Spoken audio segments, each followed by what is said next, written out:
আপনার বাসস্থান, আপনার পৈতৃক সম্পত্তি, আপনার বিয়ে, এই সব কিছুর নিয়ম এখন আর আপনার ধর্ম দেখবে না। পশ্চিমবঙ্গের এমন একটি আইন আসতে চলেছে যা বদলে দেবে লক্ষ লক্ষ মানুষের রোজগার জীবন। কিন্তু এই আইন আসলে কি এবং কেন এটি নিয়ে তোলপাড় হচ্ছে পশ্চিমবঙ্গের রাজ্য রাজনীতি? আজকের এই ভিডিওতে দেখে নিন আপনার এবং আপনার রাজ্যের ভবিষ্যৎ। কয়েক মাস আগেও যেটি ভাবা যেত না, পশ্চিমবঙ্গে এখন সেটিই হয়ে গেছে। 15 বছর ধরে রাজ্য চালানো তৃণমূল এখন ক্ষমতা হারিয়েছে, আর বিজেপি সরকার গঠন করেছে। 2026-এর নির্বাচনী প্রচারে বিজেপির সবচেয়ে বড় প্রতিশ্রুতিগুলোর মধ্যে একটি ছিল এই ইউনিয়ন সিভিল কোড, মানে ইউসিসি। এখন ক্ষমতায় আসার কয়েক মাসের মধ্যেই এই প্রতিশ্রুতি বাস্তবায়নের পথে হাঁটছে বিজেপির সরকার। কিন্তু কি এই ইউসিসি আইন? আসুন আগে বুঝে নেওয়া যাক।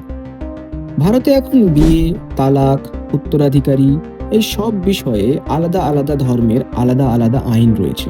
হিন্দু ম্যারেজ অ্যাক্ট আলাদা, মুসলিম পার্সোনাল ল আলাদা, খ্রিস্টান আইন আলাদা। ইউসিসি মানে এই সব লকে একটি কমন ল এর আওতায় নিয়ে আসা।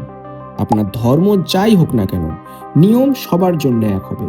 পশ্চিমবঙ্গের নতুন মুখ্যমন্ত্রী শুভেন্দু অধিকারী জানিয়েছেন, উত্তরাখণ্ড আর আসামেও যেভাবে ইউসিসি আইন বাস্তবায়ন হয়েছে, সেই একই প্রক্রিয়া মেনে বাংলাতেও এই আইন লাগু হবে। কিন্তু এই বিল নিয়ে লড়াইটা যতটা সহজ মনে হচ্ছে ততটা কিন্তু না।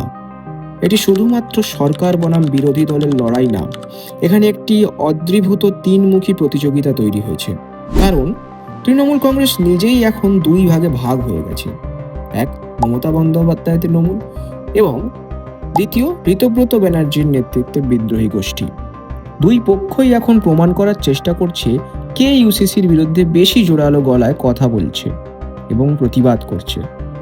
কারণ সেটিই এখন তাদের রাজনৈতিক লড়াইয়ের একটি অস্ত্র। এটি প্রথমবার না যে কোনো বিজেপি শাসিত রাজ্যে ইউসিসি আইন আনছে। উত্তরাখণ্ড, গুজরাট, অসম আগেই এই আইন পাশ করেছে। উত্তরাখণ্ড ইউসিসি আসার পর লিভ ইন রিলেশনশিপের কম্পালসারি রেজিস্ট্রেশন বাধ্যতামূলক করা হয়েছে। দম্পতি যদি এটি না করে তাহলে জেল বা জরিমানা হতে পারে। পলিগামি বা একাধিক বিয়ে সব ধর্মের জন্য নিষিদ্ধ করা হয়েছে। শুধু তাই নয়, নিকাহ হালালার মতো প্র্যাকটিসও ক্রিমিনাল অফেন্স হিসেবে গণ্য করা হয়েছে। এবং সম্পত্তি বিভাজনের ক্ষেত্রে ছেলে মেয়ে উভয়েরই সম্পত্তিতে সমান অধিকার নিশ্চিত করা হয়েছে।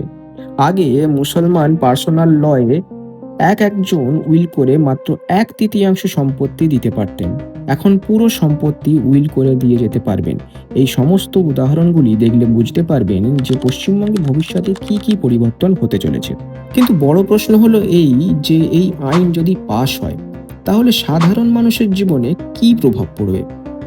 এই আইন পাশ হলে বিয়ের রেজিস্ট্রেশন, তালাকের প্রক্রিয়া, সম্পত্তির ভাগ, এই সব কিছুতেই ধর্মভিত্তিক নিয়মের বদলে একটি কমন প্রযোজ্য নিয়ম চালু হবে, যা পশ্চিমবঙ্গের সমস্ত শ্রেণীর মানুষের উপর সমানভাবে পড়বে।